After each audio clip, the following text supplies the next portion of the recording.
વિદ્યાકુંજ આશાદીપ વિદ્યાર્થી મંડળ દ્વારા 2.5 દિવસના ગૌરી ગણેશની સ્થાપના કરવામાં આવી। ઓપરેશન સિંદૂર અને સ્વાદિષ્ટ સંકલ્પની થીમ પર આયોજન કરવામાં આવ્યું હતું। ઓપરેશન સિંદૂરની સફળતા બદલ ત્રણેય દળને અભિનંદન આપવા સાથે રાષ્ટ્રભાવના જાગૃત થાય અને ટ્રમ્પને સ્વદેશી અપનાવી ટેરિફિક જવાબ આપવા વિદ્યાર્થીઓ સંકલ્પ કરે તે હેતુ સાથે ગૌરી ગણેશ ઉત્સવનું આયોજન કર્યું। આજે ગણેશજીના વિસર્જન સમયે 167 પછી વિધાનસભાના ધારાસભ્ય મોદી હાજર રહ્યા હતા અને વિદ્યાર્થીઓને તથા સ્કૂલ પરિસરને સ્વદેશી અપનાવવા બદલ અભિનંદન પાઠવ્યા હતા। તેમજ જાહેર જનતાને પણ સ્વદેશી અપનાવીને ભારતને આત્મનિર્ભર બનાવવા માટે ભારતને વિકસિત ભારત બનાવવા યોગદાન આપવા અપીલ કરી હતી।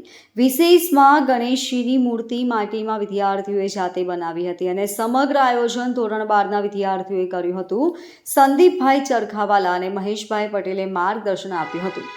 વિદ્યાકુંજ આશાદીપ ગ્રુપના વિદ્યાર્થી મંડળ દ્વારા વિદ્યાકુંજમાં 2.5 દિવસના ગૌરી ગણેશનું સ્થાપન કરવામાં આવ્યું હતું। આજે વિસર્જન કર્યું છે।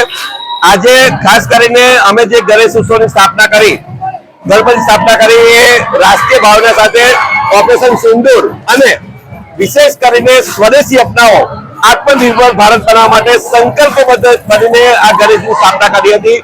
અમે સર્વ વિદ્યાર્થીઓ વાલી મંડળ અને જન સુધી લોકલ ફોર વોકલ નો સંદેશ આપ્યો છે। સાથે સાથે ટ્રમ્પના ટેરિફિક જવાબ સ્વદેશી અપનાવીને અમે આપીશું એવા સંકલ્પ સાથે આજે ગણપતિ દાદાનું વિસર્જન કર્યું છે। અમે વિદેશી વસ્તુનું પણ વિસર્જન કર્યું છે।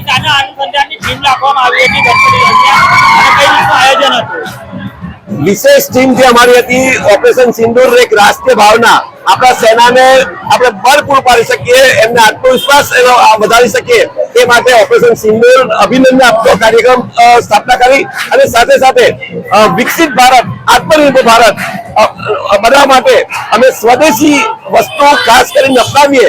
અમારા જીવનમાંથી જે કે વિદેશી વસ્તુ જીવનજરૂરિયાતની વસ્તુ છે એનો ત્યાગ કરી અને સ્વદેશી અપનાવીએ એવા સંકલ્પ સાથે આ ગણપતિની સ્થાપના કરી હતી। Bureau report LK star news, Surat.